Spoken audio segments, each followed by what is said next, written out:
Hey everybody, welcome to another episode of Design Recharge. I'm here with Dennis Cortes, and I'm really excited to have him. He has a lot of amazing eye, and he's a young designer, not in a bad way young, but young is very inspiring, and I'm excited to have you on because I always think it's cool to have people who are similar to the ages of my students. I always think it amazes me, and I asked you to be on way before I knew how old you were. Not that I ask people at a certain age. Now I'm kind of getting in a hole of myself, but you know what I mean. So without further ado, thank you, Dennis, for being here today, and I'm excited to have you on. Thanks for having me. I'm excited as well. Well, good. All right, so first question, how'd you get into design? A little bit of your background so people can kind of get a feel. Background of illustration and design.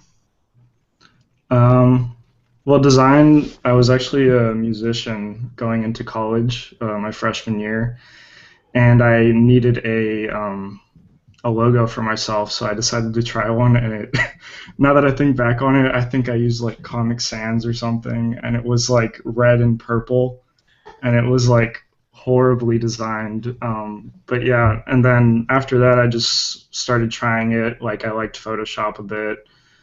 Just recently, not recently, like a year ago, I got into illustration, so started using Illustrator and That's stuff. recent for old people. Yeah, but yeah, and then after that, I just kept trying it. I found things that I liked. I would try them. I would move on to different styles and whatnot. And yeah, I've just been going through that and kind of like getting my concrete style and as to what I have today. So you grew up where? In Florida for the main part of my life, in South Florida. And then you moved to Tennessee, right? Yeah, for school? Nashville for school. So I think you're out of school. My mom was like, "Oh, I thought that was for a music school." So did you go for music? Yeah, actually, I was a music business major at first, and then I changed to design my sophomore year. That's cool. I think it's funny because Shauna, who's here, she kind of did. She was an opera singer, and that's what she was going to school for. So it's funny that all the arts kind of always come into play. I think that's kind of neat. So when you decided to change, but had you always been interested? Were you always a big drawer or anything like that? Not really. I think in like elementary school I won like most artistic in 5th grade, but after that I can't really remember me having much interest in art at all. And like I had really almost no idea about graphic design. Like I knew it existed, but I never really paid much attention to it. No, but I mean, I didn't even know what graphic design was, and neither did my parents, and they definitely didn't want me to major in art. But luckily, you can make a living, so you're going to be great. But it's funny because sometimes I look back and I think about, oh, well, I was always kind of designing stuff. What I was attracted to as a kid, if my parents had known what it was, I think I would have gone in, and it would have been a little bit easier transition. But were they were completely fine with you changing from music to graphic design? Yeah, or you haven't told them? No, I have, but they were actually happier that I went to graphic design because, you know, like music, if you go to your parents and say, I want to be a musician, like that's already hard to get over with. So I got through that stage of telling them I wanted to be a musician. So going to graphic design was actually like a good thing in their eyes. But yeah, my parents are great about supporting me.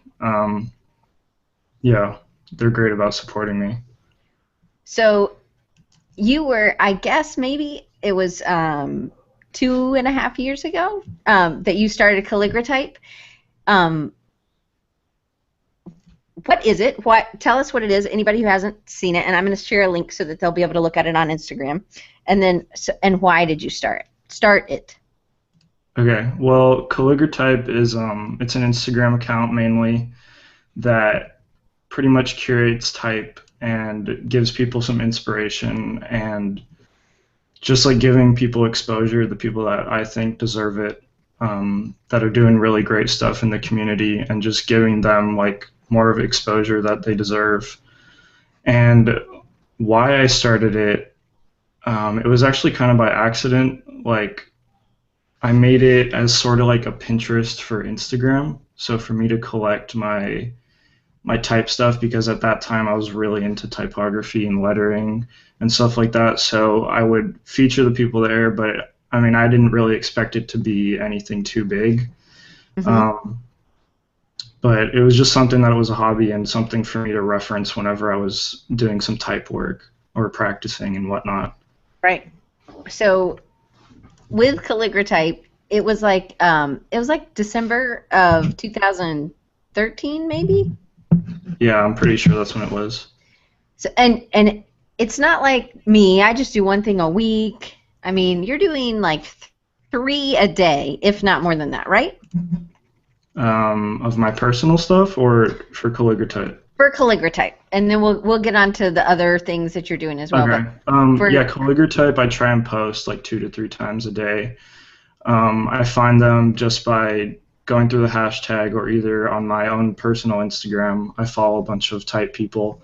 So if I see something I like, I'll screenshot it and then I'll save it for when I go to post on it. But yeah, like 2 to 3 times a day. so as I do my research, I kind of always try to go back and see. And another reason I would have never guessed that you were young in the field of design is because you handled things super professionally. So somebody was kind of snarky one time about, or I thought they were snarky, a little bit about like, hey man, do you have other? Can't you spread it out? And I'm like, my goodness, he's kind of doing it on his own, like Yeah. just inhale, But you handled it. You're like, I'll take that into consideration. And I thought, wow, that's super professional of a way to handle it. And I thought, I mean, again, I think that's terrific. Yeah, I try and handle it like a business and just how I would want it to be something that I put on a resume. Like I make sure anything like that, like it wouldn't be something that I would want someone to see and say that it looks unprofessional. I always try and keep that. But yeah, like I think a lot of people don't understand that it's just me doing it, just because it Right. seems like a lot. But yeah, I think just a lot of people don't understand that it's just me doing it. So they try, like for example, that one, they were like, "Oh, can you guys spread it out more?" But I mean, I take a few minutes out of my day or whatever time that it takes me to do it, and so I do like 2 or 3 at once. I mean, Right. I didn't understand why that bothered them, but it's whatever. Well, they want to they want it's like an appetizer, and you're feeding them all of it at once, and they wanted to spread out the yummy stuff so that they were getting it all during the day probably. But that's okay. I thought you handled it really well. And Eric says really thankful for what you're doing with Calligratype, and you featured his work twice. So I think that's Yeah, awesome. yeah, I love his work. As I just said in the chat. Oh yeah, cool. But I think what you've been able to do is, which is amazing, is you went from nobody to like 85,000 people who are following you, and they're counting on you to give them good content to eat visually. And I think Instagram's such a great place for eating visually. So did you think about doing this? I mean, you have Cortes Arts on Pinterest, so I'm going to put that up so that people can follow you there as well. But is there, you said you were kind of doing Pinterest for Instagram, and then you really focused it. Can you talk about like the early days and why you came up with Calligratype and how there weren't many people else doing that at the time? Um, yeah, I think that calligraphy was like the fourth account besides Good Type, Typography Inspired, and the Daily Type. So it was something that I thought was cool that I could do. I mean, I didn't think it would be anything like them because I think at the time they were at like 20,000 followers, and that was like a huge deal. Um, so, I mean, I just started it just trying to like expand my resources to people just because I like to help people a lot because I didn't have that when I first started out designing Hmm. for the most part. So a lot of what I do is I'm always trying to help other people, other designers, whether it's like a professional designer or someone who's just starting out. I really like to focus on that. So I think that was the main reason behind Calligraphy and all the other ones that I've started.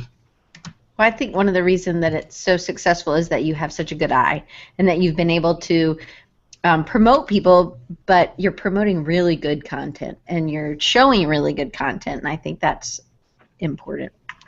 Well, Yeah. so one question I asked Bob was putting personal stuff on, like when he's doing Bob Ewing, when he's doing his lettering, and he says, yeah, if I scroll down too much and I don't have a picture of my daughter, then or my son now, and then I think I need to put a real picture. And so you also have your own work, your own personal work. Do you feel like, do you add that in, or do you, I know you don't do as much type work now, but is it something that you try to keep your stuff in there too, or do you just keep your stuff out, or how do you choose? I'm kind of confused by the question. Do you mean like personal stuff on my account? Personal stuff on Calligraphy or Oh, Illustri. no, I definitely try and keep that out of there. I mean, sometimes if I think I have something to put on there, like when I was doing type work, I would do it once in a while, but I think that, I don't know, that probably comes off as me trying to like promote myself, which I didn't really agree with. Like I didn't think I should be doing that, so not really. I never bring personal stuff into there, I don't think. Gotcha. All right. Well, I was just wondering.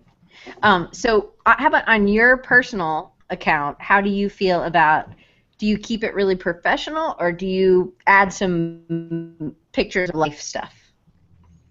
I did, but like 2 weeks ago or so, I decided to make another account for that kind of stuff because Mm-hmm. I like to do photography in the meantime, like in my spare In your time. free time? Yeah, in my free time. So I made another account for that just because I felt like people didn't really like the photography as much because my most of my following was based on like design stuff. So I decided to open another one for that kind of stuff, like photography. And I mean, I have two chinchillas, so sometimes I'll post like pictures of them and whatnot, um, like of my girlfriend and stuff like that. But yeah, I try and keep it for the most part professional, but with some personality in there, I would say. Mm-hmm. Like it's not like run like a business or anything like that. My personal one, I always try and make it like enjoyable, and like I add some funny quotes, captions, I mean, in there, like to some of my stuff, and I always try and stay like talking to people through comments and everything. But yeah, So having, so as I count it, you have your personal, you have Cortes Arts, you have Calligraphy and Illustri. How, you know, Instagram is not super user friendly on the switching back and forth. So like that's what frustrates me about it. Is, do you have four? Is that what you have? Four different ones? um, actually, I have You probably have more. more. Yeah, I also have the Daily Color, which is Right? Daily Color feed on Instagram. I also have Milk and Sugar, which on Instagram is Milk and Sugar feed, and that's just something else that I run with. It's like another website that I run.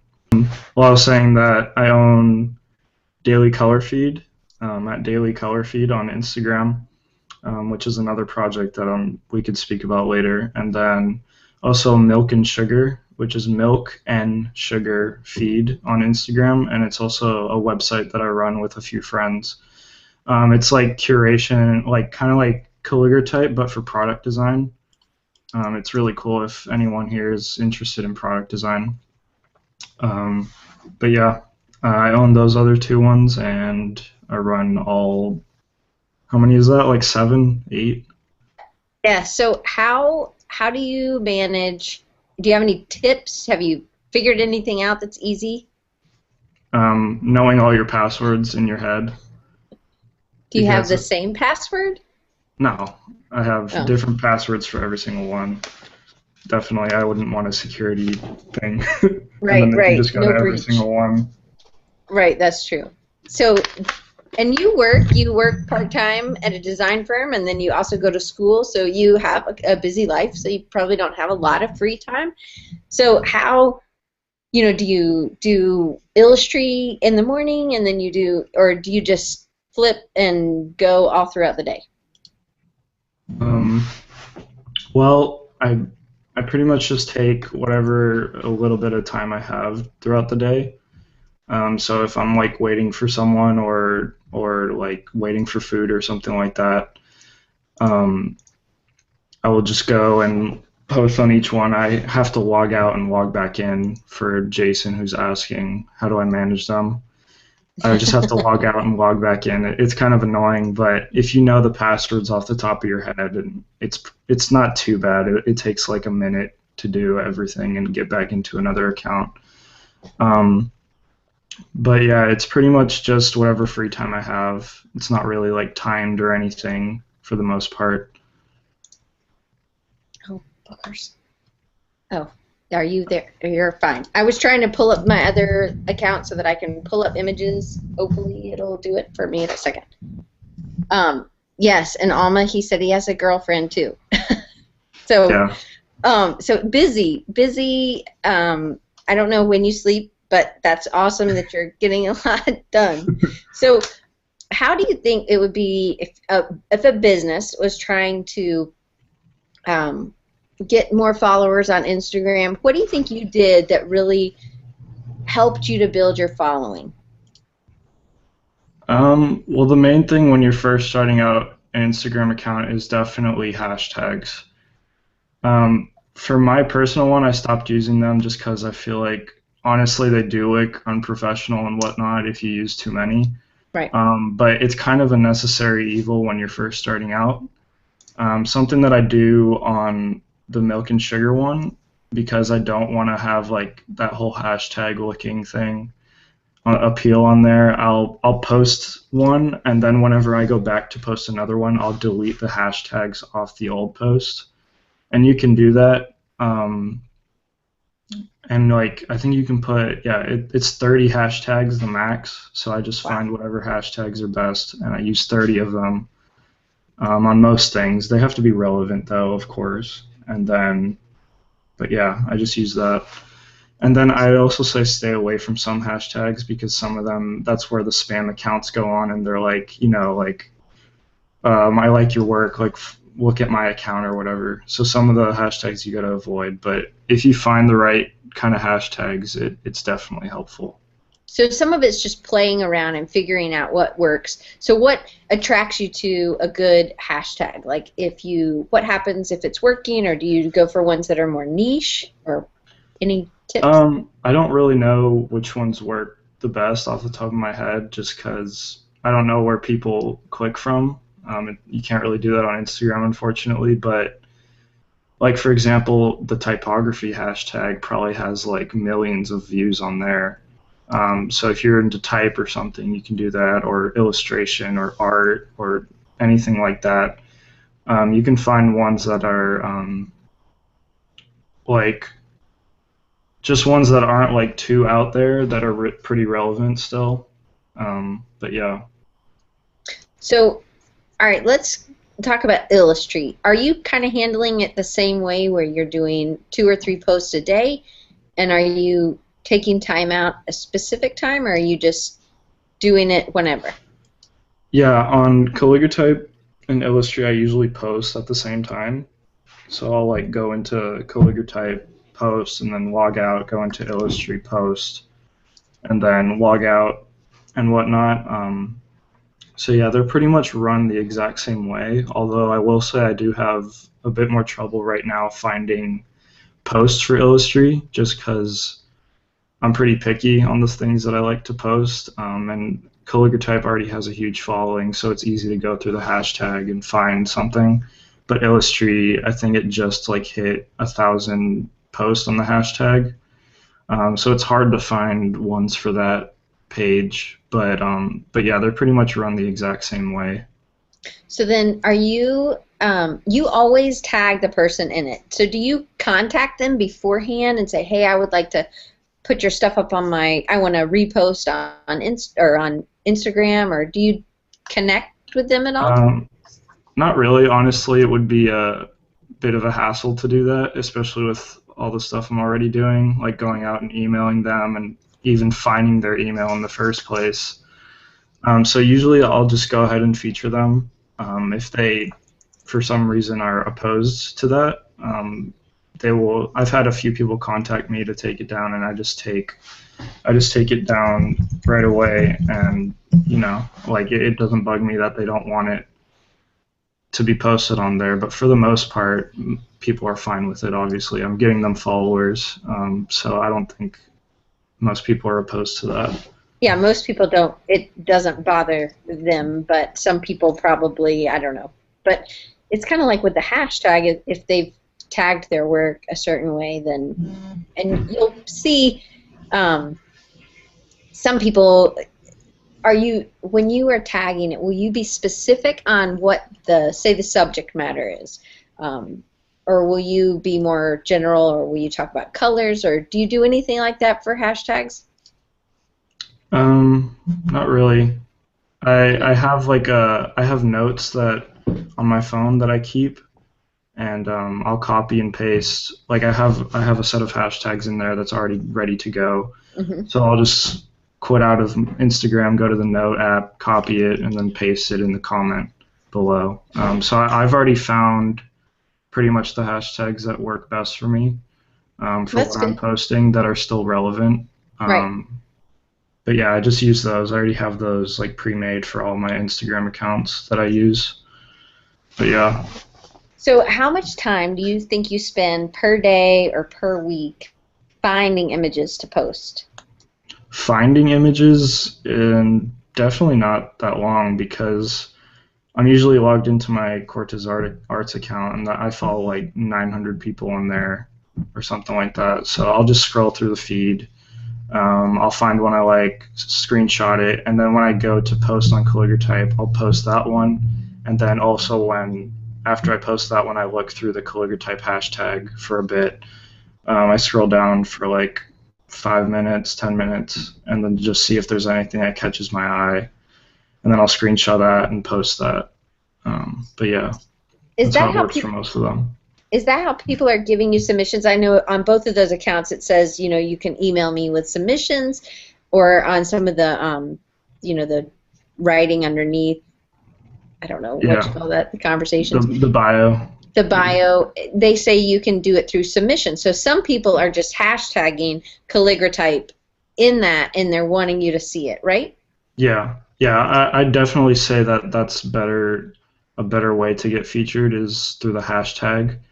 The email is mainly there to get in contact about other things. It's not really for submissions, although that's what people usually send. Um, but yeah, it's definitely better to get through the hashtag. Like I have so many emails that I have to go through. So if it's like another submission, like I'll go through it quickly, but if it's something that I don't think I would want to post, I'll save it for later to email them and answer that I don't think I'll Right, post it, but thanks for the submission or whatnot. But I right. think the hashtag is better. Well, it seems like you can do it when you're in the app, and then you can screenshot and you can go forward. So that's pretty good. You just have to write down or copy and paste. Do you do any Instagram on your desktop when you're searching, or do you just pretty much stick to your phone? Yeah, it's all through my phone. Well, that's good to know. So, how many do you think you get from you finding, not through submissions? The majority of the ones that I find are not through submissions, or that I post are not through submissions. Right. Just because I think some of the people that are like more experienced in the field, they don't really care about having the exposure. It's Right. mainly like the people that are starting out that want the exposure. So Right. sometimes I'll definitely find some people that are just starting out that are really good, and I'll try and post them. But a lot of the times it's the better people that I have to find them. Like they're not gonna say, "Hey, can you post this on there?" Okay. Although I have had I don't know if you know Foss New York. He's a pretty famous type guy, and David A. Smith. They have Okay. both contacted me about featuring their work, so that was pretty cool. But other than that, most of the guys that are that good don't really come to contact me about that. But that's cool though that you're doing, you're looking and seeing. So if you found somebody that you found a piece that you wanted to use, do you go in and do a little bit more research about them? Do you kind of see how far they are, or if that's the only good thing they have, will you post it, or will you kind of be like, you need to work some more? Um, I think that really depends on the situation. Um, I don't really have a set thing like why I'm gonna post this or like a process of, oh, I found this, okay, let me look at their profile, let me look at this. It's just really like if I see it's good and it's like someone like the name I recognize, I'll post it if I want to. But then like for some other people, I'll go through and see like other work that they have, see how well they're doing and if they're improving and whatnot. But I don't think that really, like in my experience, I don't think it ever affected if I'll post their work or not. It's mainly that piece that affects whether I'll post their work or not. It's not really their history or anything like that. So when when did you start Illustrate, and why? Illustry, I think it's about a month and a half that I started it, Right. um, or a month, something like that. And it was pretty much just because I'm in this transition now where I'm big into illustration. Like if you look at my work, I'm a big illustrator now. So I kind of wanted that same kind of thing where I could save my favorite illustrations off of Instagram. Mhm. Like I was saying that I started off with calligraphy. So it was pretty much that and just the same concept. And also, I don't think there's any pages in my experience that do that kind of thing. Like there's a lot of art pages, but not really like design focused illustration pages. Mhm. So that was more like what I want Illustrated to be. There's some illustration like art pieces here and there, but I like to focus on more design kind of things. Right. So how many illustrations had you gathered? Did you just pull from your Pinterest account, or was it? Because I feel like if you're starting this, you kind of have to have something, some sort of bank of resources of images to pull from. And maybe you did, maybe you didn't. But how did that work? When I was first starting, Mm-hmm. Illustri, I took like a week or so to get a bunch of posts like saved up, just because there was nothing under the hashtag Illustri yet, of course.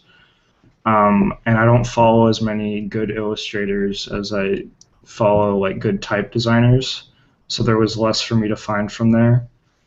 Um, so I took a week to get a bunch of posts ready. I think I got like 70 posts ready or so. So I have them in my Dropbox, and I named them like if they have an Instagram, I named it after their Instagram username, and if not, I would just put their name. So I just go there, save the image if I have nothing else to post, and then I'll just post that. So those are kind of like backup posts that I have. But yeah, definitely when I was starting out, I had to do that. Did you do that with Calligra Type 2? I did not because I had followed so many type designers at the time. I was really big into typography. So I just had so many people that I was following that I could feature. And then as it like grew bigger, I went more towards the hashtag. So I'm a huge believer in that what you eat visually is what you get out visually. So how do you think that, and you better answer this right, or all my students are going to be mad at me. I'm just kidding. How do you think this curation activity has helped you as a designer? That's actually a really big thing in my life. Yay, Curate, good answer. curate. Like I'm also into minimalism. I'm not sure if you or anyone in the chat knows about minimalism, but it's the idea behind it is like having curation in your life and focusing on quality. So I like to do that both in my life and also in my design work. So like if you see on my Pinterest, I have a lot of things that I believe are quality work, and then I like to base my ideas off of those. So yeah, curation is a big thing in my life and definitely in my design work. Like I'll go through, I don't even know, like 10, 15 versions of something that I'm working on. And if I don't think it's right, I'll like make sure it's right. I'm not going to just like put something out there. So curation of quality is definitely a big thing for me, and I think it should be for every designer. Like that definitely is the mark of a good designer, is someone that can see and create great curation and quality work. Were you like that with music?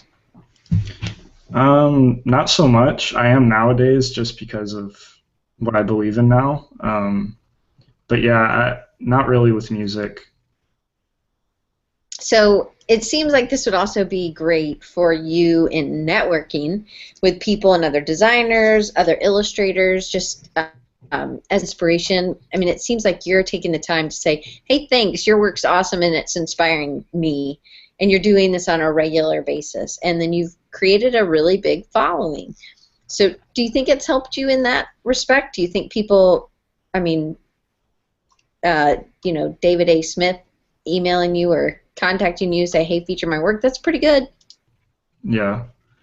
I'm not too sure about what question you're asking. So, like, do you think that having these curations has helped you get to know people faster or better than it would have just been like if you were just a regular consumer? Because what normal people do is they're not creating a curation account, and they're just saying, hey, that's awesome, that's beautiful, love it, whatever. Maybe they're commenting or maybe they're just liking, but you're taking the time to say, hey, I'm reposting, and I think Instagram's really helpful on connecting and networking anyway, like getting to know, having a conversation or at least starting a conversation. And that's just a regular person, me liking somebody.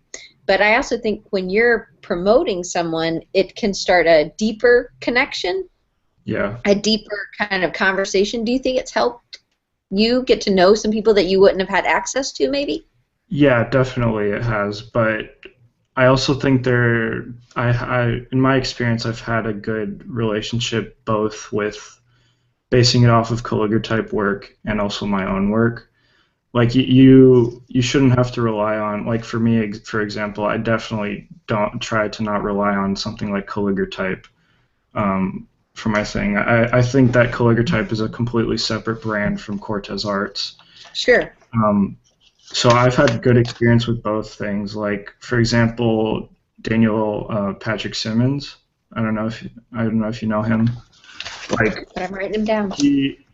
I've been like sort of like friends with him on Twitter and whatnot and Instagram, and he like followed me and everything. And then it was like 2 weeks ago he like realized that I was the one who ran calligraphy, and he's like, oh, I didn't know you ran that. So like I built kind of like a relationship with him before he even knew about calligraphy. And same thing, like I got hired when I was 19 years old at a design firm, which is doesn't really happen, and that was based off of my own work. I never Right. even told my boss about calligraphy or anything until like a month ago, and he was like, "Whoa, that's crazy! I didn't know that you run that account or whatever." So I think you don't really need that curation account to hold your brand to a certain level. Like it definitely just goes back to quality and curating your quality of work, both like brand wise presenting yourself and the work that you put out. So you don't need that curation account at all. Like it may be an advantage for me in some situations, but I definitely don't try and take advantage of that, and I'm also very thankful for it. Right, right. Well, I think it's it's a good way because you're one thing that you're doing that maybe other people aren't is that you're starting a conversation with every single one of those people that inspires you or that you think has good quality. And I think that you're taking that's not just say I like double click, and you have a heart, that you're taking the time because you're reposting and because you're reposting, you're giving them a compliment. And I think that can be neat. I also think people could network in a way of just commenting in a more than just "that's awesome" or "beautiful," like what I do, because I don't have a lot of time. But I should do better about making real connections, like in a post. But I think some people don't ever comment, and I think that that's a good way for people to start a conversation with somebody that they admire, I think. But yeah, I agree. A lot of the like connections that I have actually been from just like commenting on their posts all the time and like showing that I really appreciate their work and what they're doing. If not like on Twitter, like I'll tweet them or whatnot, and even if they don't respond, they still see that. I mean, Right. unless they have a ridiculous amount of followers, but most people, they'll see that and they appreciate it. So just small things like that, and if they see that it's a constant thing, they'll definitely like recognize you when you try and contact them about something. Right. Definitely. So it is important to not just be one of those people that scrolls through the feed and never tries to like have a relationship with the people that they follow. Right. So I know you're not as much into type anymore, but and you're much more into illustration. So when you were doing type, were you doing most? And I know it looks like most of your illustrations are more digital kind of based. Do you start? Can you talk a little bit about your process of creating something? Yeah, definitely. A lot of my work, I always carry a sketchbook around. Mm-hmm. So some of my work I do just do on the computer because it's something I have in my head and I already know what I want to do. Mm-hmm. But a lot of the times I like to draw it out, and it's not even like refined sketches whatsoever. Like I could show the notebook. It's very, very rough sketching just to get the idea out. And then if I need to refine it, I will, but most of the time I can have the idea just from that. And then I'll just go into the computer and have that as a reference for what I'm making. So then, how about color? Because you really like color. And how do you pick palettes? And what do you think is lacking from the palette picking places that are out there now? Color, I actually started the daily color because I was pretty terrible at color. Like I always try and stick to my black and white and gray and maybe an accent color here and there, but I really wanted to make it something that I get better at in 2015. It was like one of my small resolutions. So I've definitely improved over time with that. And that's just through like finding colors that I see on other illustrations that work well. And yeah, just like using those to like base my color palettes off of and like tweaking them a bit to what I want it to be. So for your stuff, it looks like most of the stuff that you post is finished pieces. And I think most of the stuff on like Calligraphy and Illustrate are mostly all finished pieces. How do you feel about process work? And do you ever want to show stuff like that? I actually use my Snapchat to show a lot of my progress stuff. I don't really like to have process stuff on my Instagram or Dribble or website or anything. Although I'm trying to bring that a little bit to my website for like case study stuff, but I like to show finished things just because if someone visits my profile, it's to like see my work, and if like most of the progress work obviously isn't as good as the finished work, so I like to keep that as just finished work. So like if someone that wants to hire me or someone that wants to see if they want to follow me, like if they see the finished work, I think that's a bit better than process shots. And plus my progress work doesn't look very good. Like I said, it's very, very rough. So I like to keep it as finished works for the most part. That's a good point. I always think as a designer, wanting to get a job for other designers, it's nice to see. But you're right, process work for clients sometimes isn't as effective. Yeah. Because they can't understand, and sometimes they can't make the connection, or they like, oh, that looks too rough. I don't want that. You know, they want something that looks really clean and polished or something like that. So. But I think designers, it just depends on what you want to do with where you work, if somebody will want to see more of how you think and how how you go through different color palettes. But I think it's funny that you weren't really good, so then you worked on it, and now you're working on it. So I think that's terrific. Yeah.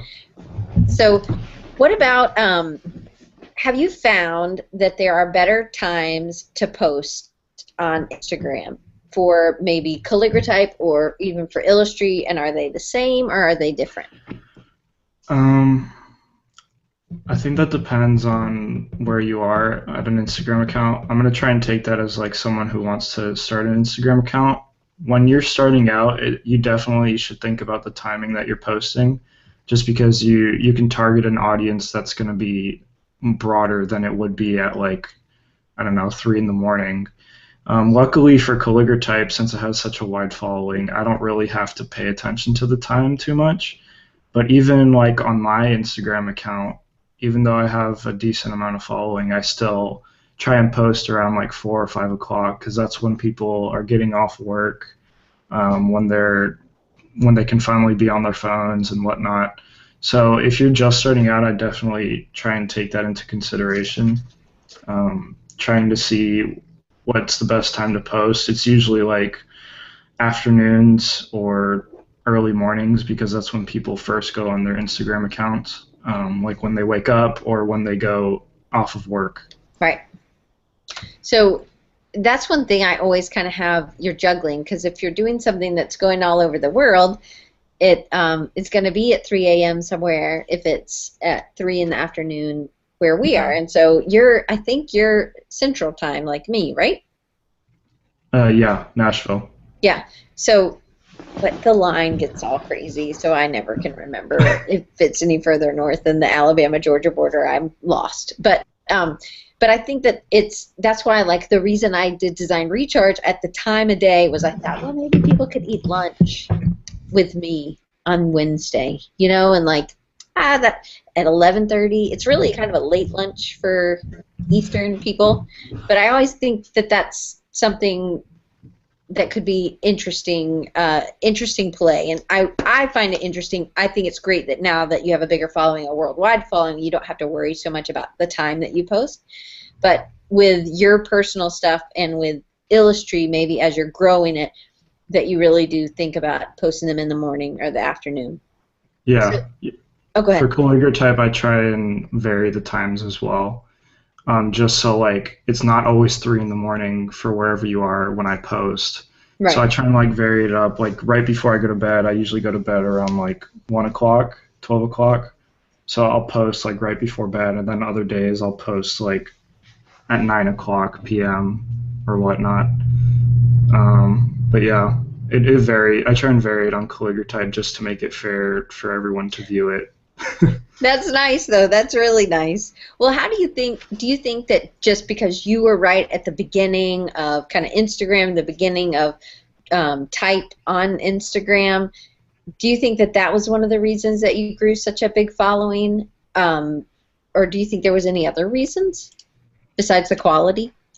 I do think it was timing, just because, as I said a little bit previous, that there was the good type, typography inspired, and the daily type, and then I started mine.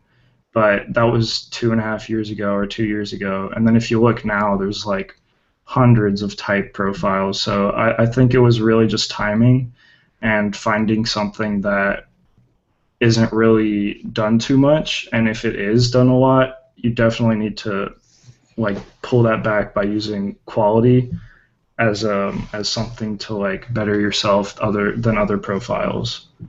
Gotcha. So what do you think, what kind of response have you gotten? Did you get more in the beginning? Do you have more now? Do you see that there's a trend kind of going down with hand-drawn type, or do you see that illustration is more on the up? What, can you analyze it a little for us? Type is definitely growing a lot, which is kind of the reason why I got out of it. Just because, I'll be honest, like you see a bunch of like adventure kind of stuff, like hipster kind of type stuff. So I kind of got out of it just because it's really oversaturated, and I mean, there's definitely some people that still do it very well, and those are the people that people try and copy. Like for example, John Catino, Nathan Yoder, Sean Tulgetski, even Jason Karn in the chat. Like people like them, they definitely make great quality work, and they're definitely like making things that are different. But for the most part, what I see is like even scrolling through the calligraphy type hashtag is just like those typical picture with the mountains and like some like sans serif font in front of it and stuff like that. Right. But it's definitely still trendy. But yeah. So how many comments do you think? Because that was one thing that was pretty impressive to me as I was going back, because I try to go back through the whole thing when you started, and you're getting comments, and a lot of comments on some, and it's like 4 or 5 on others, but you never really have a post that doesn't have any comments, and that's impressive for a business person looking at your stuff. It says a lot. So Yeah. what kind of response do you think you got? Do you think you got more early on, or do you think you still get a ton of response? I think that's just in proportion to how many followers I have. Like it definitely wasn't as much as when I first started, and now it's like grown a lot. There's actually a post. I forget exactly whose post it was, but it was something about like asking for your name, like give me 6 names, and I think that has like around 250 comments because people had assumed that I was asking for their name, which was kind of funny. But that Right. one has like 200 comments on it. Um, but yeah, it definitely is in proportion to how many followers that the account has, I think. So I think the engagement has actually grown from when it first started. Well, that's good. So Eric has a question. Eric says, Dennis, I totally agree with you. Do you think that there's still hope for people trying to innovate in the lettering space? What do you think? I think so. Like, there's still some people that I've discovered recently that are doing great, unique work. Like Mr. Doodle, he got big just recently, and he does like some really unique kind of type work. So if you're doing something that's really unique, and you're definitely like pushing on it, and trying to post it as many places as you can, Behance, Dribble, Instagram, like everywhere. If it's unique and it's great work, it'll definitely catch on. I Right. just recommend not going with that whole hipster kind of work. And Jason Karn says monoline illustration is the biggest thing going these days. Pair it with a rubber stamp looking fine, you're golden. And I agree.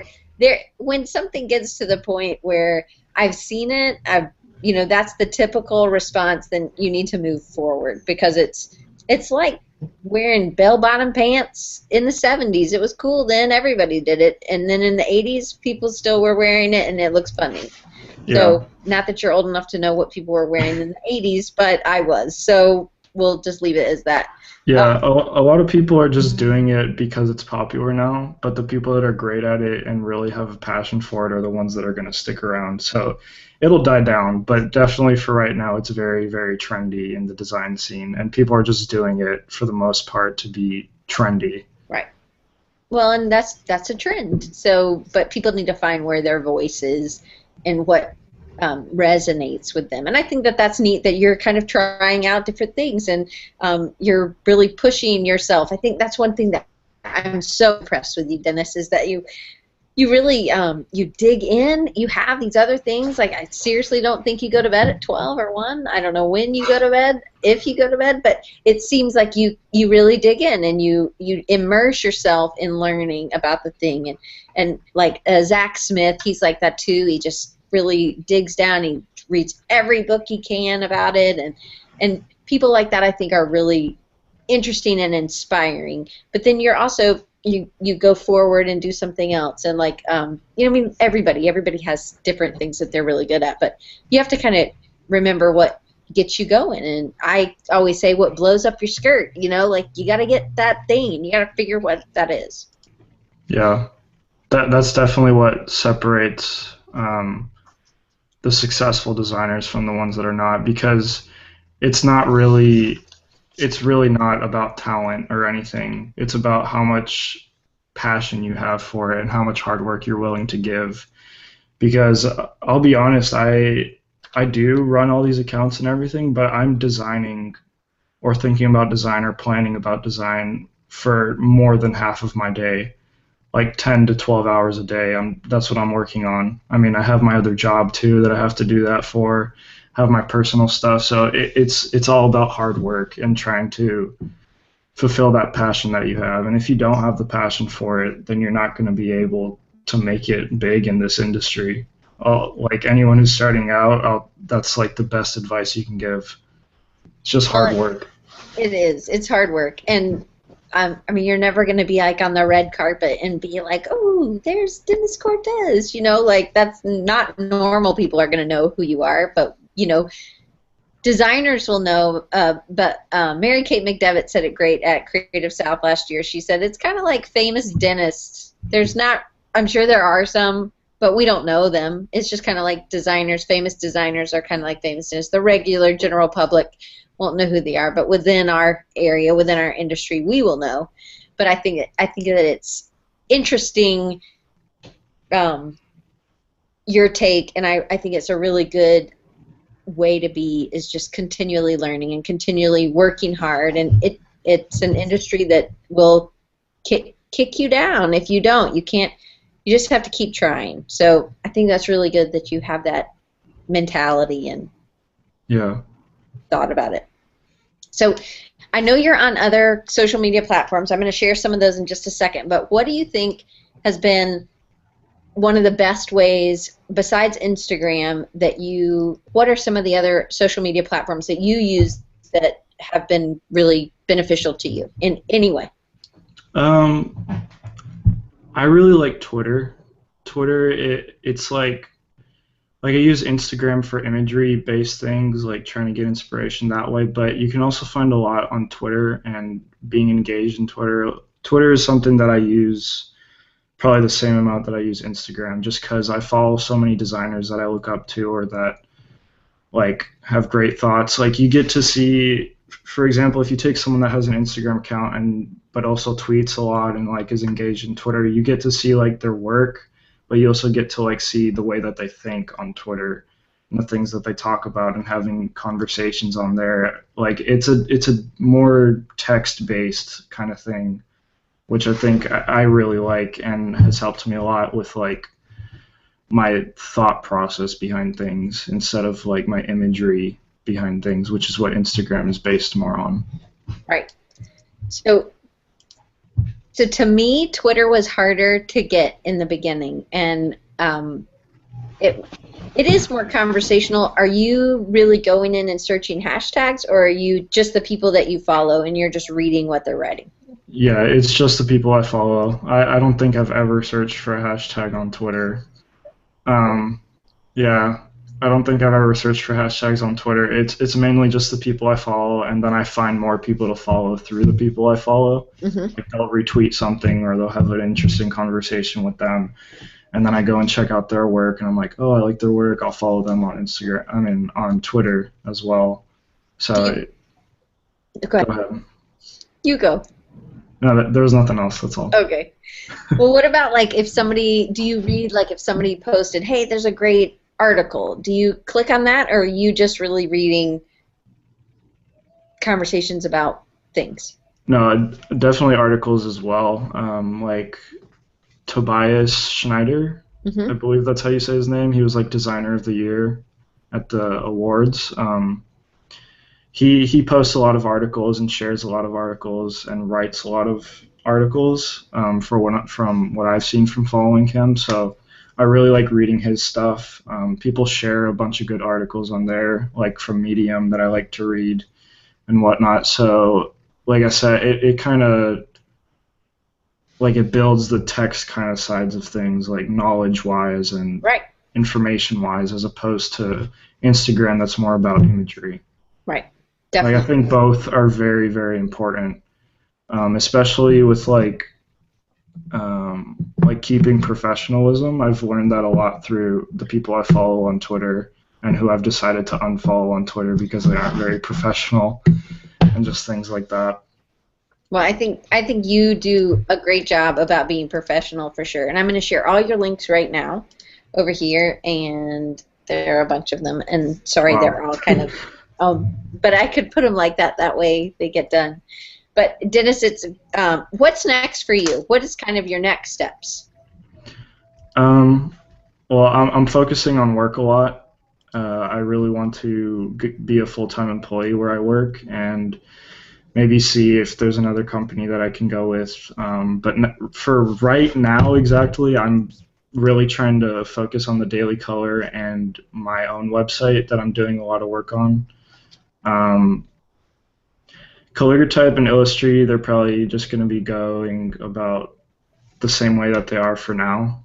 Um, but yeah, just focusing on my personal kind of brand and expanding on that a bit and getting the Daily Color up and running a bit better.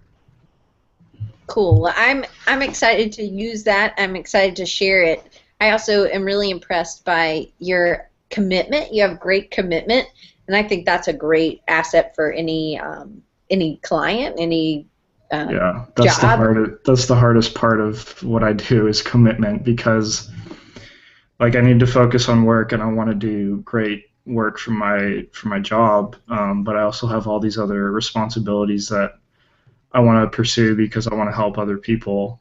Um, so yeah, commitment is really hard. Like like you don't want to spread yourself too thin, which I'm getting to at this point. So what do But you do? What do you do to not? How do you rein it in? I like to take breaks for sure. Like I have like a Wii U and an Xbox One that I like to play, like Super Smash Brothers or something. Like taking breaks like that, or I have two chinchillas. I like playing with them. I go out with my girlfriend, stuff like that. So really taking breaks, like you can't really spread yourself too thin and work for too long because then you're not doing like good quality work because Right. you're straining yourself too much. So you want to have it more in like short bursts of work. Um, so yeah, I try and like work really hard for like 4, 5, 6 hours, then take a break for like 2 hours, 3 hours to watch a movie with my girlfriend or something along those lines, hang out with friends and whatnot, and then get back to work later. Yeah, that's awesome. Well, I I don't want you to spread yourself too thin either. And I really appreciate what you're doing because it really helps. It does help a lot of people. But I think it's great that you think of it as a responsibility, and it's a self-inflicted responsibility. Nobody's making you. Nobody's your rent isn't based on these, putting these things out. So you're really just doing them because you have a good heart and you're doing them for other people. But I love that you think that that it's your responsibility to do these things as well, and you don't want to let anybody down. I know when I had Scott Biersack on, who's also young and very talented, and he said, I had to do my daily type, my 365, when he was doing a 365 project. He said he had to get it done, and he would do that before he did something else that he should have been doing, like his schoolwork or something. And I think, he just didn't want to let anybody down. And I think a lot of people have come to count on you because you do inspire them every day, and they look for that every day. So your parents might not think that's a responsibility, but you do, and I think that's great. Yeah, yeah. They don't even really know about the kind of things that I do like that. But my mom is actually coming on Friday, so I'm gonna try and like explain that to her now that you bring that up, and I kind of want to see what she says. Yeah, well, hopefully she'll be impressed, because I'm definitely impressed. And I asked you if you had told your teachers, and you said you don't know if they know. And I think, and that's not like you want to be like, hey, look at what I've got, but it's also that you are looking at stuff visually, and you're eating good, and so that's helping you produce better work. And it's also stuff that could help other students. I always think you should help other people as well. So anyway, I'm proud of you for that. But it's a huge commitment, and it's big. Yeah, yeah. It's great though, and it pays off. Like when people tell me that they appreciate the things that I do and whatnot, it means a lot to me. So I like to help out people because I know I didn't really have that when I first started. So giving that back to even like the design community in general, like the passion I have for design is crazy, and like I'm so happy with it, and I have a job from it, and I can pay my rent just by doing what I love. So it's like a big thing for me to inspire other people and try and get them to be able to do things like that as well.